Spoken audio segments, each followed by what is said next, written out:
সালাম আলাইকুম রহমতুল্লাহ।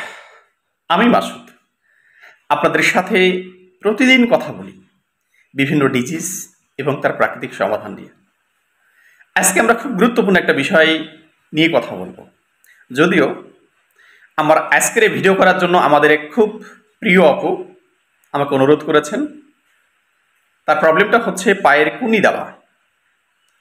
তো তার তো প্রবলেম আছেই, বাট এটা কিন্তু আমাদের অনেকেরই হয়।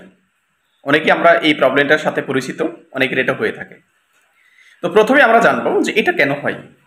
এটা হওয়ার উল্লেখযোগ্য বড় একটা কারণ হচ্ছে যে আমরা নখ কাটতে কাটতে একেবারে শেষ প্রান্তে নিয়ে চলে যাই, যেটা মাংসের সাথে মিশে যায়। এই কারণে এই প্রবলেমগুলো হয়। অনেক সময় অনেকের নখ কার্ভ আকৃতি থাকে, যেটা নিচের দিকে যায়। এটা কানিটা একটু কেটে দেবেন, সতর্ক থাকবেন।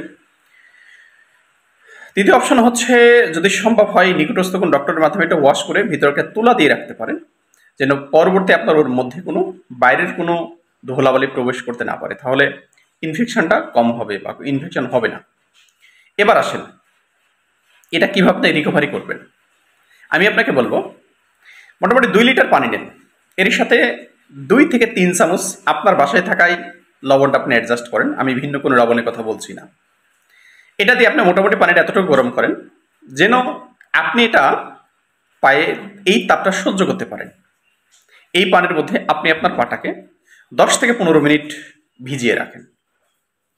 এটা আপনি দিনে 2 থেকে 3 বার করেন। এই গেল পানির সাপোর্ট। এবার রাত্রেবেলা আরেকটা কাজ করতে হবে, একটু কষ্ট করে।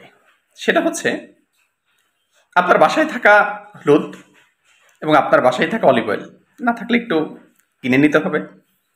এই দুইটা উপাদানের সংমিশ্রণে আপনি একটা পেস্ট তৈরি করেন। এই পেস্টটা সুন্দর করে আপনার ওই আক্রান্ত আঙ্গুলে লেপটিয়ে দেন। প্রয়োজনে সারা রাত রেখে দেন। সকালবেলায় উঠে দেখবেন খুব ভালো একটা ফলাফল পাবেন বলে আমি আশাবাদী।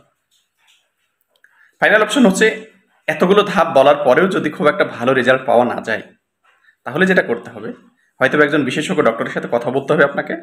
দেন উনি ওখানে একটা ছোট্ট একটা সার্জারি করবে, ওখানকার সেলগুলো একটা সার্জারি করে বা একটা হিট দিয়ে ওখানকার ওগুলো মেরে ফেলবে। তাহলে পরবর্তী ওখান থেকে আর কোনো কুনি আপনার বাড়বে না। তো যাই হোক, আমি যেগুলো বললাম এগুলো অ্যাপ্লাই করেন, এখান থেকে উপকৃত হন। কি কতটুকু উপকৃত হচ্ছেন প্লিজ সেটাও আমাদেরকে একটু জানান। যাই হোক, সবাই ভালো থাকবেন। আবারও দেখা হবে অন্য কোনো এক ভিডিওতে। সালাম আলাইকুম রহমতুল্লাহ।